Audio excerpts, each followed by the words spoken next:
सहनाववतु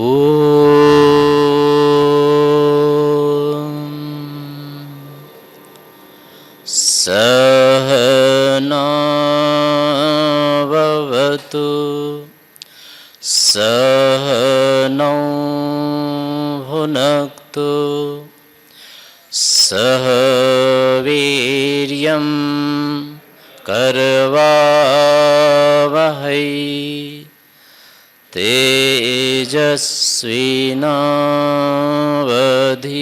तेजस्विनावधीतमस्तु मा विद्विषावहै। ॐ शान्ति शान्ति शान्ति।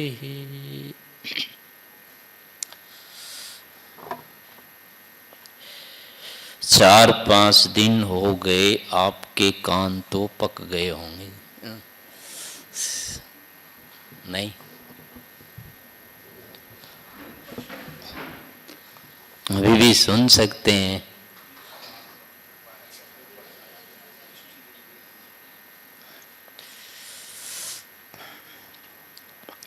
तो भगवान के नाम पर कुछ मांगे आपसे तो देंगे। भगवान आपका भला करें।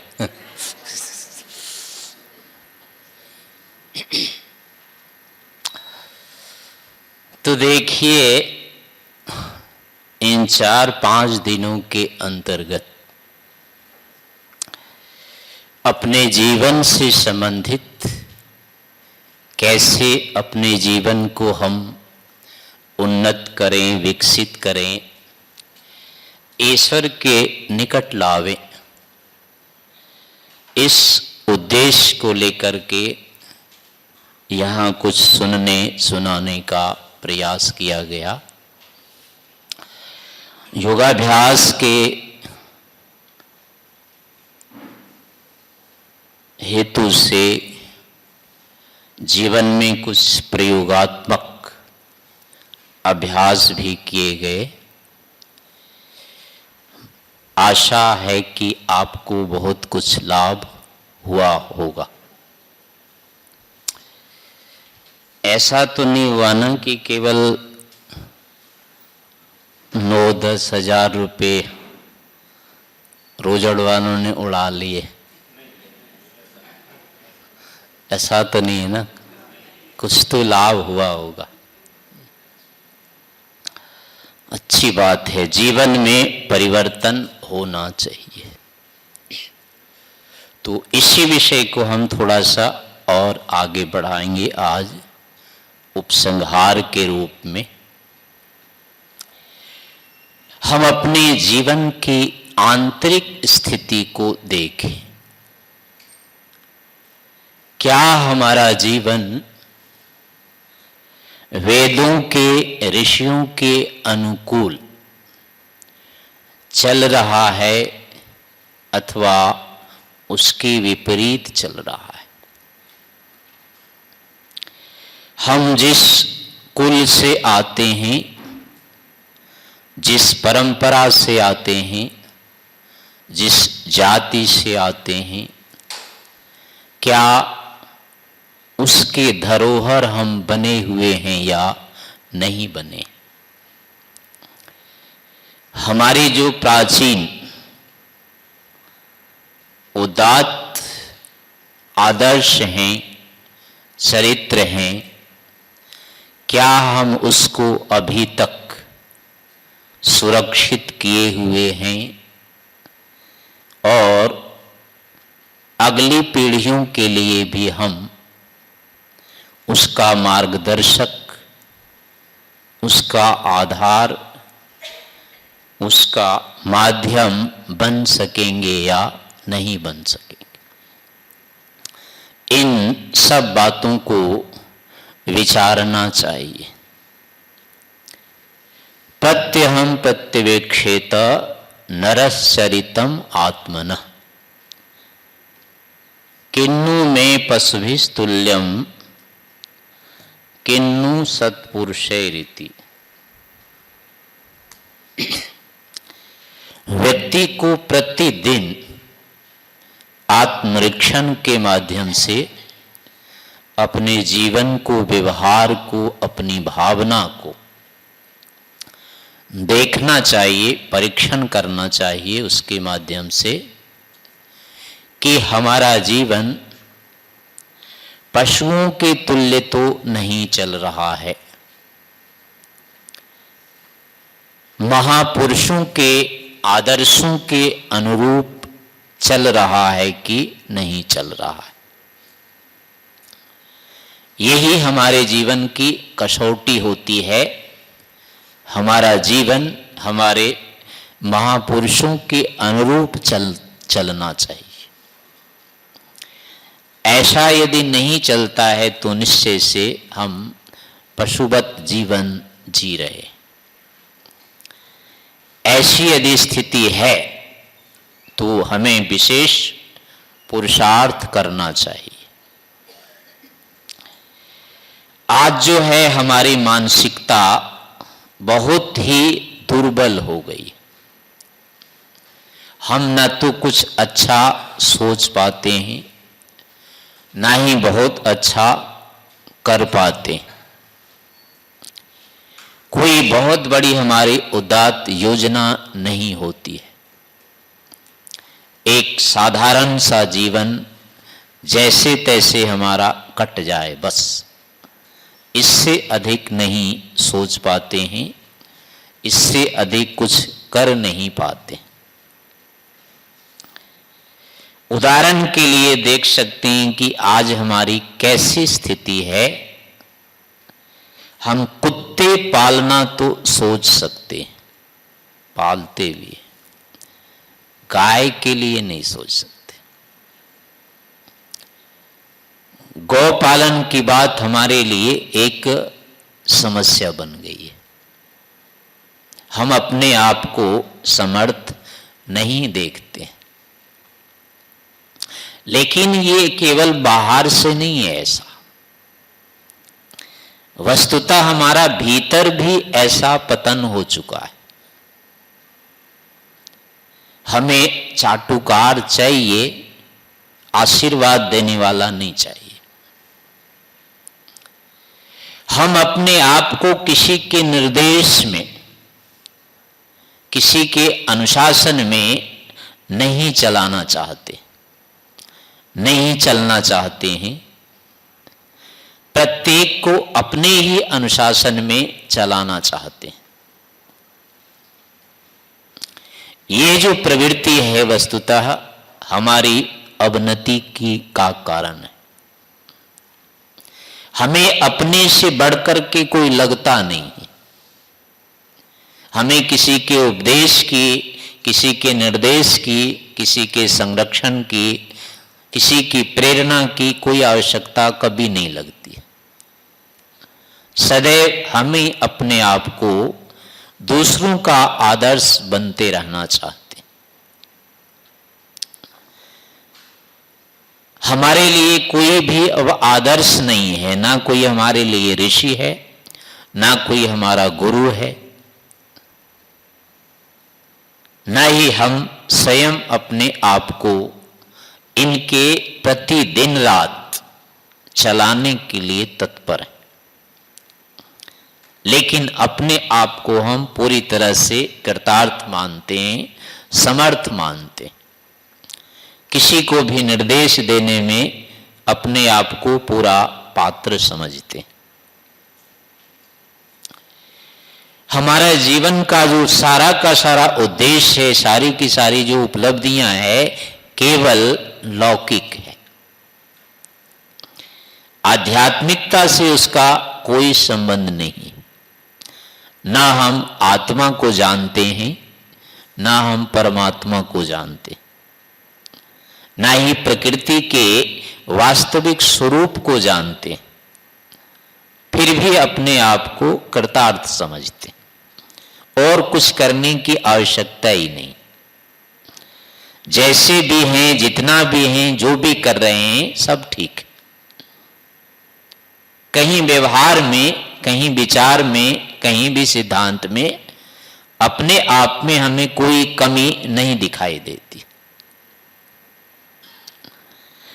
लेकिन हम सामाजिक रूप से, राष्ट्रीय रूप से देखें तो वस्तुतः पीछे से जैसा कि हमारा समाज था, हमारा राष्ट्र था, उसके सामने कुछ भी नहीं है। हम कभी वैदिक वेद मंत्र का उच्चारण करते थे कि आप ब्राह्मण ब्राह्मणों ब्रह्मवर्चसी जायताम आराष्ट्रे राजन्य शूरैषभ्योति व्याधि महारथो। क्या आज इस प्रार्थना को करने की हमारी आंतरिक रुचि होती है? क्या हमको लगता है कि हम इसके लिए अपना बलिदान दे सकते हैं? हमें इस चीज को समाज में, राष्ट्र में स्थापित करना चाहिए। कभी हमारे अंदर ऐसी कल्पना होती है क्या? नहीं हो पाती, साहस नहीं है।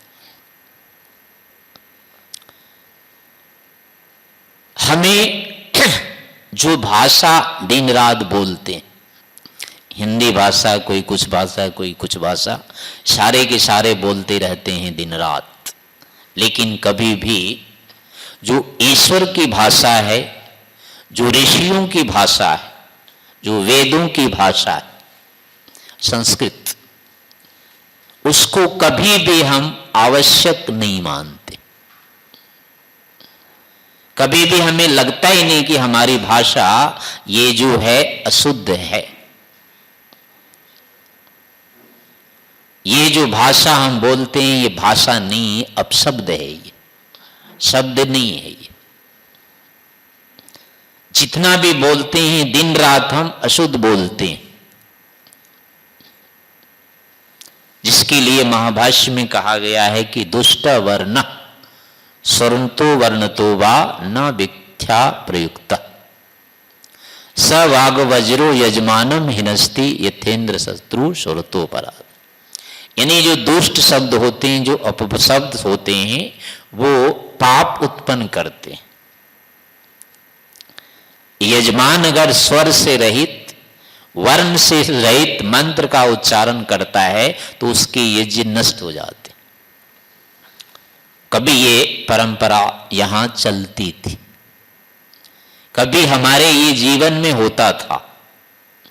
हमसे कोई शब्द अगर अशुद्ध होता था तो उसके लिए हम प्रायश्चित करते थे। प्रायश्चित की आहुति देते हैं ना अभी भी। वो अब क्या है, केवल ढो रहे हैं उसको। कोई गलती कभी लगता है कि मैंने गलती कर दी, केवल आहुति दे देते हैं प्रायश्चित की। सारे के सारे मंत्र अशुद्ध बोलते, एक भी उच्चारण ठीक नहीं होता है, लेकिन उसके लिए कोई शोक नहीं है, कोई चिंता नहीं। कभी नहीं लगता है कि मैं कभी शुद्ध बोल लूं। यानी हमारा चित्त इतना दूषित हो गया, हम इतने गिर गए हैं, इतने पतित हो गए हैं कि अच्छाई की अब कल्पना नहीं कर सकते। यूं कहा जाता है कि संपूर्ण भाषाओं की जननी संस्कृत है। संगणक की, कंप्यूटर की भाषा है सबसे अधिक वैज्ञानिक भाषा है, लेकिन हमको कभी इसका वो होता है कि ये संपत्ति हमारी है, इतनी बड़ी चीज हमारे पास है, हमारे पुरुषों की, पूर्वजों की ये बहुत बड़ी देन है। कभी हमको ऐसा स्वाभिमान होता है क्या? कभी नहीं होता है। क्यों? एक भी प्रयत्न हम इसके लिए नहीं करना चाहते। संस्कृत सीखने की कभी हमको अपेक्षा लगती नहीं। दिन रात हम जो मन में आता है बोलते रह जाते हैं, लेकिन कभी नहीं लगता है कि हम कितने अशुद्ध बोल रहे हैं, क्या कर रहे हैं। ये तो एक भाषा का उदाहरण है। मन से आप देखिए कि क्या दिन भर विचारते रहते, जन्म से लेकर के अब तक योजना के रूप में देखिए, अपने आदर्श के रूप में देखिए कि क्या कल्पनाएं अब तक हमने की है। हमारा जीवन वर्णाश्रम व्यवस्था के अनुसार होना चाहिए था। जो वैदिक जीवन होता है, जो ऋषियों का जीवन है, जो हमारा सांस्कृतिक जीवन है, ये आज जो जी रहे हैं ये नहीं है।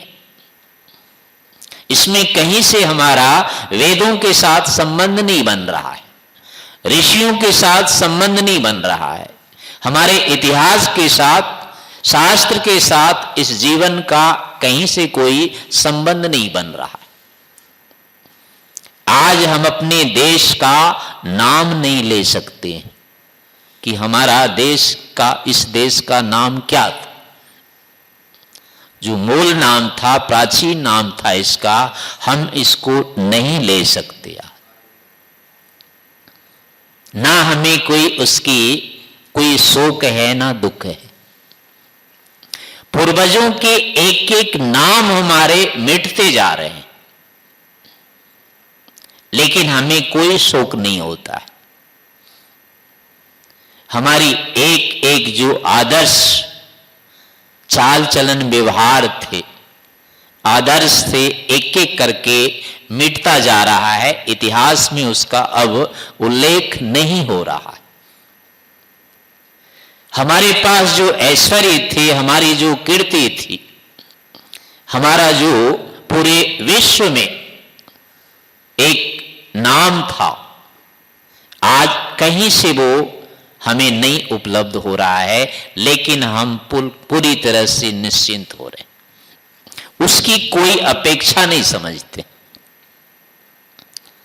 हमारे देश का नाम दिन रात पता नहीं क्या क्या से बोला जा रहा है, लेकिन उसका हमें कभी कोई दुख नहीं होता है। बोल रहा है। हमारा अपना क्या नाम था, हम कौन होते थे, कभी भी हम इस विषय में संगति नहीं लगाते। हजारों प्रकार की जातियां बन गई, हम केवल उस जातिवाचक नाम को लेकर के ढो रहे हैं जिसका शास्त्र में कहीं उल्लेख नहीं है। आज हम अपने नाम के साथ जो लगाते हैं, कहां है उसका संबंध? हम किसकी संतान हैं? कौन हमारे पूर्वज है? कौन था हमारा देश? कहां रह रहे हैं हम? आपके घर के कागज यदि आपके पास नहीं है तो आप उस घर में रहने के पात्र हैं क्या? आपको कभी भी नहीं खदेड़ा जा सकता है वहां से, कोई भी खदेड़ देगा। आप अपने घर में रहने के लिए अपना कागज रखते हैं कि नहीं रखते? आप इस देश में अगर रहना चाहते हैं तो क्या इस देश का कागज नहीं होना चाहिए था अपने पास? इस देश के संबंधित जो हमारा इतिहास, क्या उसके साथ हमारा संबंध अभी दिखता है क्या, बनता है क्या? केवल एक परंपरा है कि हम केवल यहां जन्मे हैं, बस, इससे अधिक कुछ नहीं दिखा सकते। हमारे शास्त्रों में हमें क्या कहा गया है? आर्य कहा गया है। जितने भी हमारे शास्त्र हैं सारे के सारे ऋषि प्रणीत ग्रंथ जो हैं स्वामी दयानंद से पीछे के, सबके सब संस्कृत में है, और आज हम उस संस्कृत को पढ़ना तक नहीं जानते। क्या दिखाएंगे हम जिस आर्य जाति के हैं, जिनके सारे व्यवहार, जिनके सारे विचार, जिनकी सारी परंपरा हमारे शास्त्रों में, चाहे रामायण में चाहे महाभारत में, उनमें आर्य के नाम से लिखा हुआ है। ये वैदिक जो वर्ण व्यवस्था है, ये आर्यों की व्यवस्था है। वहां तो उन्हीं के नाम से वर्णन मिलता है। अगर हम अपने आप को आर्य से संबद्ध नहीं करेंगे तो कैसे कह सकते हैं कि रामायण हमारी है, महाभारत हमारा है, दर्शन हमारे हैं, उपनिषद हमारी है? कैसे कह देंगे? ये तो सब आर्यों के ग्रंथ, और हम तो आर्य है नहीं, हम तो बनिए हैं, चमार हैं, पता नहीं क्या क्या हैं। इसके साथ आप कह रहे हैं कि यह हमारा है, किस आधार पर? हमारी इसी उपेक्षा के कारण दिन रात इनका षड्यंत्र चल रहा है। आज भारत को यह कहा जाता है कि ये किसी एक की संपत्ति नहीं है, ये एक चिड़ियाघर है। अलग अलग जंगल से कोई भी जानवर आकर के यहां रह सकता है, यहां का कोई नहीं है। किसी देश में ऐसा नियम चलता है क्या? हर देश के अपने निवासी नियत हैं, ये इस देश के ही हैं और कहीं के नहीं हैं। लेकिन यहां इस देश के रहने वालों के लिए कहा जाता है ये यहां के नहीं है। सरकारी स्तर पर, राष्ट्रीय स्तर पर यह प्रचलित किया जाता है कि यहां के जो मूल निवासी हैं वो हैं जो जंगल में रहते हैं, जो सभ्य हैं, जो सब यहाँ का सुरक्षा करते हैं, जो इसके विकास के लिए सब तरह से तत्पर हैं, जो अब तक यहाँ की परंपराओं का वहन करते आए हैं, वो यहाँ का कोई नहीं है। उसका इस धरती के साथ कोई संबंध नहीं है। लेकिन जो कुछ भी नहीं जानता है, जिसको कोई अता पता नहीं है, ये कहा जाता है कि ये तो उसकी है। अर्थात यहां कोई भी आकर के रह सकता है और कोई नहीं बोलेगा कि तुम यहां क्यों आ गए, जबकि दूसरे देश में कोई नहीं घुस सकता है। वो उनकी अपनी जन्मभूमि है, वहां का अपना धर्म है। उस देश में उस धर्म के आधार पर नियम लागू किए जाते हैं, संविधान बनाए जाते हैं। वहां रहने के लिए वहां धर्म का, वहां के आचरण का पालन करना अनिवार्य है। लेकिन इस देश में, इस मिट्टी पर यहां का कोई धर्म नहीं होगा, यहां की कोई संस्कृति नहीं होगी, यहां के लिए कोई भी आचरण विशेष नहीं मान्य। जो चाहे यहां जैसे रहना चाहे वो रह सकता है, जहां का भी है वो रह सकता है, जो अपनी मान्यता बनाना चाहे बना सकता है। अनेकता में एकता चलती है, ऐसा कहीं होता है क्या? हर देश का अपना संविधान, उसका अपना धर्म है, उसकी अपनी जाति है। यहां केवल उस चीज का निषेध है। ऐसा क्यों हो रहा है? क्योंकि हमने अपनी परंपराओं की रक्षा पर ध्यान नहीं दिया। जो हमारी संस्कृति थी, जो हमारे धर्म थे, जो हमारा कुलाचार था, हमने स्वयं उसकी उपेक्षा की। आज भी हम उसको अपनाना नहीं चाहते। आज उसके अनुसार हम अपने जीवन को चलाना नहीं चाहते। अपने ही शास्त्रों से, अपने ही धर्म ग्रंथों से हम अपना संबंध नहीं जोड़ना चाहते। आज कहते हैं कि बच्चे बिगड़ रहे हैं, माँ बाप के नहीं सुनते हैं, पिता का नहीं सुनता, गुरु का नहीं सुनता। लेकिन हमारे यहां इसके लिए थी, संस्कारों की व्यवस्था थी। बच्चे का निर्माण माता के गर्भ से शुरू हो जाता था। चाहे जैसा बच्चा बनाया जाता था, आगे का पुरुष हमारी इच्छा के अनुसार से बनता था। लेकिन आज विपरीत हो गया है। कोई किसी की, यहां तक की बात माने, एक छोटा बच्चा भी मां बाप की नहीं सुनता है आज, और उसके आगे हाथ जोड़ने को तैयार नहीं।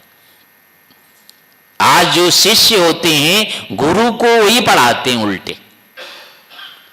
जैसा उनको समझ में आ रहा है वैसा ही समझाओ, नहीं तो हम नहीं समझेंगे। गुरु उनके ऊपर अनुशासन नहीं कर सकता, मां बाप बच्चों पर अनुशासन नहीं कर सकते, राजा यहां का प्रजा पर अनुशासन नहीं कर सकता है। प्रजा धमकी देती, उखाड़ के फेंक देंगे। कोई भी व्यक्ति जो ऊपर स्तर का है, ऊपर का जो माना जाता है, नीचे वालों के लिए उसका कोई मूल्य नहीं होता। ऐसा इसलिए है कि हमने किसी परंपरा का अनुसरण नहीं किया। कोई भी हमने धर्म मर्यादा नहीं रखी है, कोई भी निश्चय हमने किया ही नहीं है कि अपने जीवन को इस क्रम से चलाना है। कोई भी व्यक्ति होता है अपने जीवन को गुरु से जीवन का जो निर्माण होता है माता पिता और गुरु के द्वारा होता है। इनके बिना कभी भी जीवन नहीं बन सकता है, कोई भी मनुष्य नहीं बन सकता है। मनुष्य मानवता यानी मनुष्यता के निर्माण में इन तीनों का सहयोग अनिवार्य होता है। पहला हमारा व्यक्तित्व माता के द्वारा ही बनता है, आगे का व्यक्तित्व पिता से बनता है, शेष जो होता है सारा का सारा गुरु से बनता है। हमारा जीवन जो होता है इनके अधीन होता है पूरी तरह से। लेकिन आज इन तीन में से हमारे लिए कोई भी अपेक्षित नहीं है, कहीं इनका कोई भी नियम नहीं है, अनुशासन नहीं है, अनिवार्यता नहीं है। ना किसी शिक्षक की अनिवार्यता है, ना तो माता पिता की है, ना किसी और की। हमारे मन में जो आता है, हमको जो अच्छा लगता है वही हम सुनेंगे, वही हम मानेंगे, वैसा ही करेंगे, और कोई हमें कुछ नहीं कर सकता। जो कोई भी यहां नियंत्रण किया जाता है, जो कोई भी नियम होते हैं, जो कोई अपराध या दंड होते हैं, सारे का सारा का जो मापदंड होता है वो आज आर्थिक हो गया। अर्थ के आधार पर जीवन को आज चलाया जा रहा है। जिसके पास जितना अधिक अर्थ है वो उतना ही स्वतंत्र है, वो उतना ही निरंकुश रहेगा, उतना ही वो प्रामाणिक होगा। अधिक से अधिक धनवान व्यक्ति आज प्रामाणिक माना जाता है। अधिक से अधिक कोई चरित्रवान है, अधिक से अधिक कोई धार्मिक है, अधिक से अधिक कोई सरल है, अधिक से अधिक कोई आध्यात्मिक है, उसका कोई मूल्य नहीं। तो ये सारी की सारी जो स्थितियां हो रही है, इसका कारण यही है कि हमारी जो परंपरा थी चरित्र निर्माण का, मानवता के निर्माण का, हमारे जो गुरुओं के निर्देश होते थे, इनके अनुसार यदि हम चलते हैं तो इसी के आधार पर कहा गया है धर्म, अर्थ, काम और मोक्ष, चार की सिद्धि होती है। लेकिन आज इन चार में से एक को तो बिल्कुल हटा दिया गया। मोक्ष नाम की चीज अब कहीं रही नहीं, हमारा आवश्यक ही नहीं है, मोक्ष कुछ है ही नहीं। चेतन यदि है तो मोक्ष के बिना कभी भी वो नहीं रह सकता। जड़ के लिए मोक्ष का सिद्धांत भले ना होवे, लेकिन चेतन बिना मोक्ष के नहीं रह सकता। क्यों? जड़ से चेतन की जो भी अपेक्षा होती है कभी सिद्ध नहीं हो सकती है, चाहे वो प्रत्यक्ष में, वर्तमान में ले लें, चाहे इतिहास में ले लें, कभी हो। केवल जड़ के द्वारा हम अपने जीवन का संपूर्ण जो भी यहां प्रतिकूलता है, समस्या है, उनका निदान नहीं कर सकते। लेकिन हमारे सारे जो नियम हैं, सारे जो व्यवहार हैं, सारा जो चरित्र है, सब का सब केवल इन्हीं साधनों के आधार पर, अर्थ के आधार पर ही निर्भर है। आज की जो शिक्षा है, आज का जो पठन पाठन है, वो सारा का सारा केवल आर्थिक है। जो भी ज्ञान विज्ञान हमको दिया जाता है केवल पदार्थों से संबंधित दिया जाता है, आत्मा से संबंधित, परमात्मा से संबंधित कहीं कोई शिक्षा नहीं होती। इनको पाठ्यक्रम में कहीं कोई स्थान नहीं होता है। जो भी हमारी शिक्षा है सारी की सारी आधी अधूरी होती है। लेकिन विडंबना यह है, हम सब जानते हुए भी इनमें सुधार की अपेक्षा नहीं रखते। इनके सुधार के लिए इनको पुनः वापस करने के लिए हम कभी सोचते नहीं। ना व्यक्तिगत स्तर पर सोचने को तैयार हैं, ना ही सामाजिक स्तर पर सोचने को तैयार हैं, ना राष्ट्रीय स्तर पर। हमने अपनी बुद्धि से, अपने संबंध से सर्वथा इनको बाहर कर दिया और इस स्थिति में हम अपने आप को ये समझ रहे हैं कि हमारा जीवन सफल हो जाएगा, तो ऐसा नहीं हो सकता। जो यथार्थ है, जो सत्य है, जो वास्तविकता है, हम कल्पना के द्वारा उसका निराकरण नहीं कर सकते, उसका नाश नहीं कर सकते, हमें वैसा ही मानना होता है। ये एक तर्क है, लेकिन इसके साथ साथ हमारे पास आज भी शास्त्र प्रमाण है, शब्द प्रमाण है, जो भी तीनों कालों में जो सत्य हो सकता है। क्या उचित है, क्या अनुचित है, क्या धर्म है, क्या अधर्म है, क्या करना चाहिए, क्या नहीं करना चाहिए, हर विषय का, हर वस्तु के विषय में हम पूरी तरह से निर्णय ले सकते हैं। इतना ज्ञान विज्ञान, इतने शास्त्र आज भी हमारे पास वर्तमान है। हम अपने जीवन में महान से महान उपलब्धि प्राप्त कर सकते हैं। आज भी ईश्वर की कृपा से वो ज्ञान विज्ञान अभी तक जैसे तैसे विद्यमान है। इसलिए हमें आज भी इस विषय में अवश्य प्रयास करना चाहिए। व्यक्तिगत रूप में पहले अपने जीवन को ऊंचा उठाने का प्रयास करना चाहिए। हमारी जो भी दिनचर्या है, सोने का, बैठने का, खाने का, पीने का, पहले इनको शास्त्रों के अनुसार करने का प्रयास करना चाहिए। अपने आध्यात्मिक स्तर जिससे हमारा उन्नत हो सके, हमारी बुद्धि जिससे से अधिक सात्विक हो सके, हमारी मानसिकता अधिक से अधिक अहिंसक हो सके, असत्य से, अन्याय से जिस प्रकार से हम अधिक से अधिक दूर हो सकें, इस प्रकार के खान पान के लिए हमें विशेष प्रयास करना चाहिए, जिससे हमारा स्वास्थ्य, जिससे हमारी आयु अधिक से अधिक बढ़ सके, अधिक से अधिक हमारा जीवन पुष्ट हो सके। ऐसे भोजन का, खान पान के लिए हमें प्रयास करना चाहिए।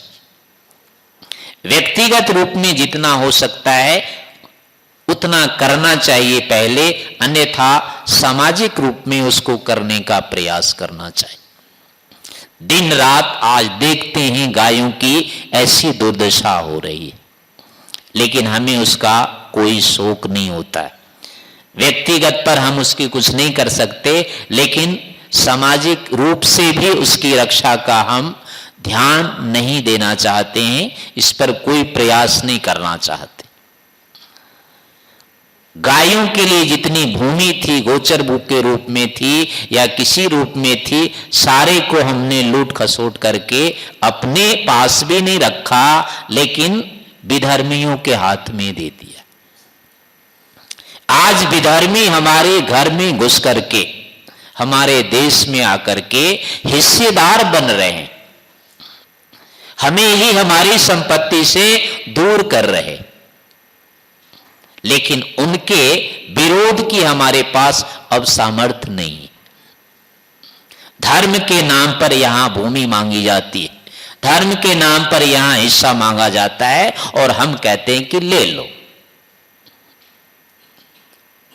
धीरे धीरे हमको ही अपने ही देश में हमें बदतर से बदतर जीवन जीने के लिए बाधित किया जा रहा है, लेकिन फिर भी हम मर रहे हैं, सिकुड़ रहे हैं, लेकिन बोलने के लिए तैयार नहीं। उसके लिए संघर्ष करने की हमारे पास अब शक्ति नहीं है, आत्मबल नहीं है। एक एक हमारी परंपराओं से हमको बाधित किया जा रहा है उसके न मानने के लिए, लेकिन हम उसके लिए कोई आवाज नहीं उठा सकते, उसके लिए कोई विरोध नहीं कर सकते, ना व्यक्तिगत रूप में ना सामाजिक रूप। प्रत्येक अन्याय को हम सहन करने के लिए आज विवश हो रहे हैं।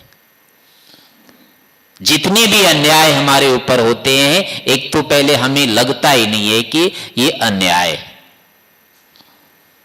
हर देश की अपनी भाषा होती है और राष्ट्रीय स्तर पर उसका पालन होता है, लेकिन यहाँ की कोई भी राष्ट्रीय भाषा हमारी जो पुरानी थी वो नहीं है। संस्कृत को एक एक करके हटा दिया गया, ना इसकी सरकार की ओर से पढ़ने की व्यवस्था है, ना पढ़ाने की व्यवस्था है, लेकिन हम कभी नहीं बोलते। गाय की सुरक्षा के लिए सरकार की ओर से कभी कोई कुछ नहीं किया जाता है।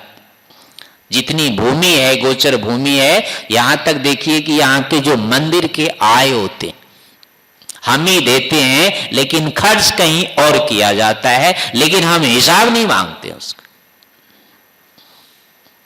दूसरों के लिए हम दे रहे हैं जो हमारे ही शत्रु है, उनको हमने पैसा दिया है जो हमारे ऊपर आक्रमण किया है हमारे ही पैसे से, लेकिन अभी भी हम उस दृष्टिकोण से सोचने के लिए, विचारने के लिए तैयार नहीं। ना छोटे स्तर पर विचारने को तैयार है, ना बड़े स्तर पर। सांस्कृतिक स्तर पर, आध्यात्मिक स्तर पर तो हमारा पूरा दिवाला निकला हुआ है। व्यक्तिगत रूप में कहें, चाहे सामाजिक कहिए, चाहे राष्ट्रीय स्तर पर कहिए, हम आज आध्यात्मिक किसी भी बात के लिए किसी के सामने कोई संघर्ष नहीं कर सकते। सरकार से ऐसा कुछ नहीं बोल सकते। राजा से, राजकीय अधिकारी के सामने हम ऐसा कोई भी आग्रह कर ही नहीं सकते कि तू हमारी प्राचीनता की रक्षा करो।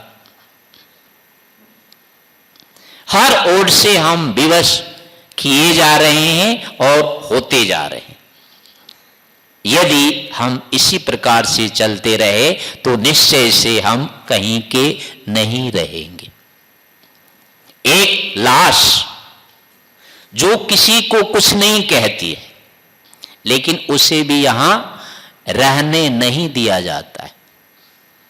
या तो उसे जला देते हैं या मिट्टी के अंदर गाड़ देते हैं। वो किसी को कुछ नहीं करती है तो भी नहीं छोड़ते। हम तो कम से कम हाथ पैर तो हिलाएंगे ना, हमको कौन छोड़ेगा। ये मत सोचिए कि हम अगर किसी को कुछ नहीं कहेंगे तो हमारा कोई कुछ नहीं बिगाड़ेगा, हम सबके प्रिय पर बने रहेंगे और कोई हमें कुछ नहीं कहेगा। ऐसा नहीं होता है। एक लाश को नहीं यहां छोड़ा जाता है और जीते जी को कौन छोड़े। इसलिए इस बात का ये नहीं रखना चाहिए कि हम तो शांति से यहां रह लेंगे, किसी को कुछ नहीं कहेंगे और हमारा कुछ नहीं बिगड़ेगा। ऐसा नहीं होता है। अपने धर्म के लिए, अपनी मर्यादा के लिए, अपने आदर्श के लिए, अपने उद्देश्य के लिए, जो कि सत्य है, यथार्थ है, न्याय है, उचित है, उसके लिए हमें पूरी शक्ति लगानी चाहिए।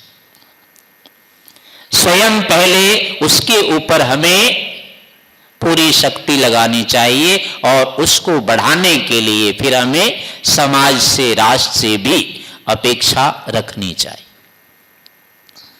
एक छोटा सा अग्निहोत्र होता है, हवन होता है। आर्य समाजी होकर के भी प्रतिदिन आज हम नहीं कर पा रहे। व्यक्तिगत तो छोड़ दीजिए, आज जो आर्य समाज है साप्ताहिक भी हवन नहीं होता है। कितने ताले लगे हुए हैं उसके अंदर।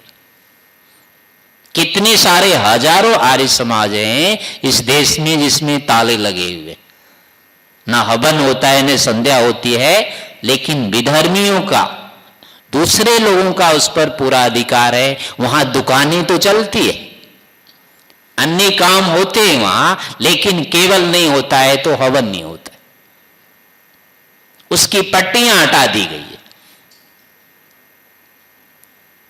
तो जब हम स्वयं इतने छोटे से कार्य को नहीं कर सकते, हवन यज्ञ जैसा कार्य नहीं कर सकते, तो आर्य समाज को कहां से चलाएंगे? यदि हमारे पास आर्य समाज नहीं है तो संगठन कहां से होगा? आप 10 व्यक्ति के सामने अपनी बात कैसे रख सकते? अकेला व्यक्ति यहां कुछ नहीं कर सकता, दूसरे के साथ आप बात करने को तैयार नहीं। जो सामाजिक गतिविधियां हमारी हो सकती थी उसको आप नहीं करते। स्वयं जो काम अपने से नहीं हो सकता है, ठीक है आप गृहस्थी हैं, आपको इतना समय नहीं मिलता है, शास्त्रों के अध्ययन नहीं कर सकते, आपके धंधे हैं, व्यापार हैं, इस प्रकार के हैं कि आप इसमें पूरा समय नहीं लगा सकते हैं, लेकिन इसके ज्ञान विज्ञान की रक्षा तो अन्य के माध्यम से तो कर सकते हैं। इनके लिए विद्वानों की सहायता तो आप कर सकते हैं। जिस कार्य को स्वयं नहीं कर पा रहे हैं उसके लिए अगर अन्य कोई कार्य करना चाहता है उसका सहयोग तो कर सकते। आप स्वयं संस्कृत का विद्वान नहीं बन सकते, लेकिन कोई जो संस्कृत का विद्वान बनना चाहता है, आप कभी पूछते कि आपको क्या चाहिए? हम कोई आपकी सहायता कर सकते हैं? नहीं है प्रवृत्ति। स्वयं जो नहीं कर पा रहे हैं दूसरे से तो कम से कम करवाने का प्रयास करें। स्वयं अध्ययन नहीं किया लेकिन दूसरे को तो करने दीजिए। स्वयं आप सन्यासी नहीं बन सकते, वानप्रस्थी बन नहीं सकते, लेकिन आज जो ब्रह्मचारी बनना चाहता है, आज जो सन्यासी बनना चाहता है, जो वेदों का अध्ययन करना चाहता है, आप कम से कम उसकी तो सहायता कर सकते। कोई भी मां बाप आज अपने बच्चे को ये नहीं कह सकता है कि जाओ तुम गुरुकुल में पढ़ो, सन्यासी बनो, ब्रह्मचारी बनो। किसी की हिम्मत नहीं है अब कहने की, लेकिन दूसरे जो हैं तैयार, उसको भी क्यों रोकते हैं? उसको क्यों बाध्य करते हैं? अपना नहीं बना सकते तो कम से कम दूसरे को तो बनने दीजिए, लेकिन दूसरे को भी रोकते हैं। आप केवल गृहस्थियों की बात नहीं, सन्यास के लिए एक सन्यासी भी विरोध करता है। वेद पढ़ने के लिए आज विद्वान मना करता है। जो व्यक्ति स्वयं 20-20 साल 25-25 साल इस क्षेत्र में रहा, संस्कृत पढ़ी, गुरुकुल में पढ़ा हुआ है, आज वो नौकरी धंधा कर रहा है, लेकिन उसी संस्कृत के लिए अब वही दूसरे को मना करता है, वही उसका सहयोग करने के लिए तैयार नहीं। आज प्रोफेसर बना हुआ है, विद्वान बना हुआ है, लेकिन दूसरे को प्रेरित नहीं कर रहा है, दूसरे की सहायता नहीं करना चाहता। जिससे स्वयं बना हुआ है व्यक्ति, जिसकी सुरक्षा में स्वयं रह रहा है, उसी के लिए वो नहीं करता है प्रोत्साहित। ये कृतज्ञता होती है। तो कम से कम पहले तो प्रयास हमारा होना चाहिए, हम स्वयं इन उत्तम कार्यों को करें। जितनी सामर्थ्य है, जितना समय है, उतना हमें लगाना चाहिए। इससे अतिरिक्त के लिए हमें दूसरे की सहायता करनी चाहिए, दूसरे से सहायता लेनी चाहिए। जो इस क्षेत्र में विद्वान बनना चाहते हैं उन्हें ढूंढ करके उनकी सहायता करनी चाहिए। आज दूसरे जो विधर्मी हैं उनके विद्वान नहीं होते हैं क्या? वो अपने विद्वानों के लिए दिन रात तैयार होते हैं, हर प्रकार से उनकी सहायता के लिए, उनकी सुविधा के लिए वो तत्पर रहते हैं। और यही कारण है कि उनका जैसा तैसा धर्म भी आज सुरक्षित है और आगे फनफना रहा है। हमारा इतना उदात्त धर्म है, इतनी उदास संस्कृति है, इतनी महान विद्या है, लेकिन ये मरती जा रही है, कारण कि हम विद्वानों का आज आदर नहीं कर रहे। इसके पढ़ने वाले को, इसके आचरण करने वाले को हम कोई भी प्रोत्साहन देने के लिए तैयार नहीं। ना आर्थिक रूप से उनकी सहायता करना चाहते हैं, ना भावनात्मक रूप से।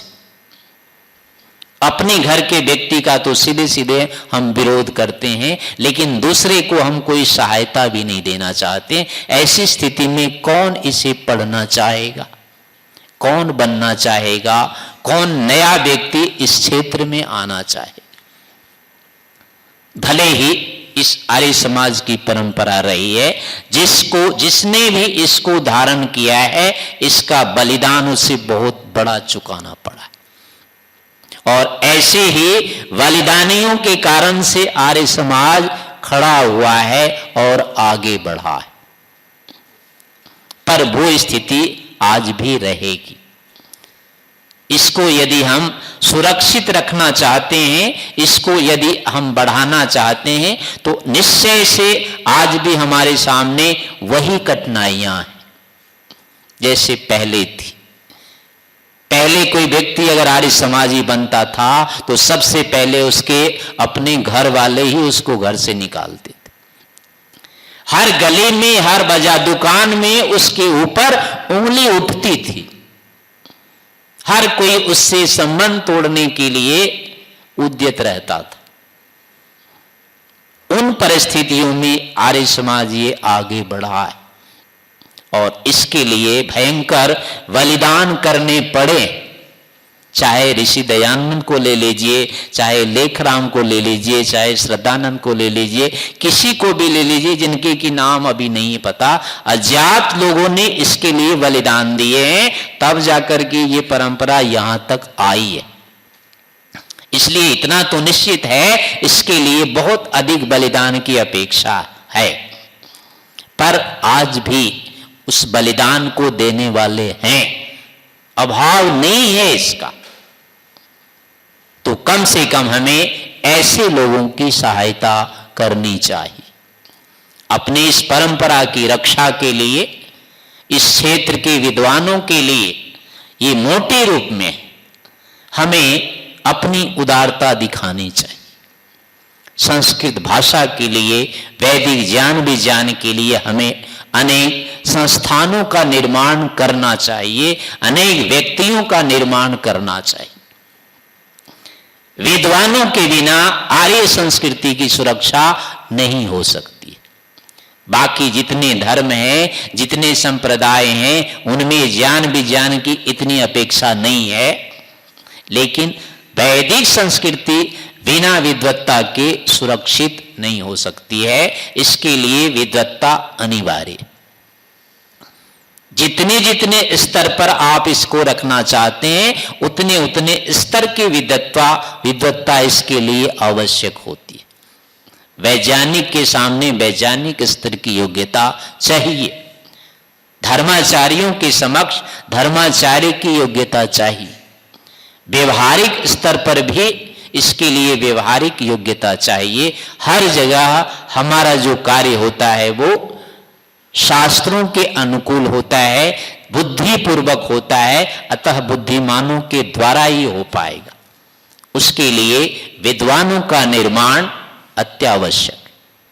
तो व्यक्तिगत रूप में हमें संध्या, हवन, उपासना आदि इन कार्यों को अनिवार्य रूप से तो करना ही चाहिए, लेकिन इसको आगे बढ़ाने के लिए हमें विद्वानों का निर्माण भी करना चाहिए, उनकी भी सुरक्षा करनी चाहिए और उनके लिए उस प्रकार के अनेक संस्थानों को भी बढ़ाना चाहिए, उनका भी निर्माण होना चाहिए।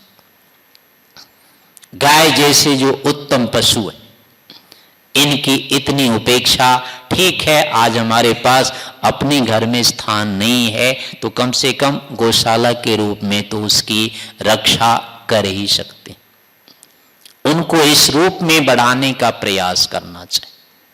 तो यदि इन बातों के विषय में हम व्यक्तिगत रूप से विचारते हैं, सामाजिक रूप से भी विचारें, राष्ट्रीय रूप से भी विचारें, तो हम देखेंगे कि हमें बहुत कुछ करना है, लेकिन उसके लिए हमें घबराना नहीं चाहिए। जितना हमसे हो सकता है उतना हमें प्रयास करना चाहिए। यदि हम आंतरिक रूप से ईश्वर के सामने प्रार्थना करते हैं, स्वयं ईश्वर से जुड़ना चाहते हैं तो निश्चय से ये आत्मबल प्राप्त होगा। ये कार्य असंभव नहीं, केवल हमारे आत्मबल की कमी है, त्याग पुरुषार्थ की इसमें न्यूनता है। यदि इन चीजों को हम आगे बढ़ाते हैं तो ऐसा नहीं हो सकता है ये चीजें फिर से उसी रूप में पूरे विश्व में आ जाए। सत्य की एक भी चिंगारी झूठ के पहाड़ को भस्म करेगी, ऐसा नहीं हो सकता है। लाखों वर्षों से, करोड़ों वर्षों से जो परंपरा आज तक सुरक्षित रही है वो बिना सत्य न्याय के रही है, बिना बल के वो रही है। सत्यहीन होकर के कोई चीज नहीं आ सकती इतनी लंबी। ये धर्म संप्रदाय है, कोई 2 साल का है, कोई 10 साल का है, कोई 1000 2000 का, इनका अस्तित्व है। और हमारे सामने क्या है इनका अस्तित्व? जो चीज इतने दिनों से सुरक्षित हो रही है, आ रही है, वो प्रमाणिक नहीं हो सकती है। और ये प्रमाणिक कैसे हो जाएंगे? तो इस प्रकार से इन चीजों के विषय में भी हमें ध्यान देना चाहिए। तो मैं आशा करता हूं आपके अंदर ईश्वर की कृपा से जो ज्ञान विज्ञान आपने प्राप्त किया है इसको आचरण में लाने का प्रयास करें। व्रत के रूप में, संकल्प के रूप में आप कोई एक निश्चय करें। स्वाध्याय करने का ले लें, कम से कम संध्या का लें, उपासना का लें, और किसी सामाजिक रूप में गौरक्षा का लें, भाषा की रक्षा का लें, वेद की रक्षा, किसी न किसी प्रकार का आप कोई विशेष संकल्प लें जिसको कि अपने जीवन में आगे हम चलाएंगे। इस प्रकार की यदि योजना पूर्वक आप चलते हैं तो निश्चय से मैं समझता हूँ आपका ये आना, सुनना, सुनाना सब सफल होगा। ईश्वर की कृपा से हमें वो दिन प्राप्त होंगे जिसके लिए हम अपेक्षा कर रहे हैं। तो समय के अनुसार इसको मैं विराम देता हूँ।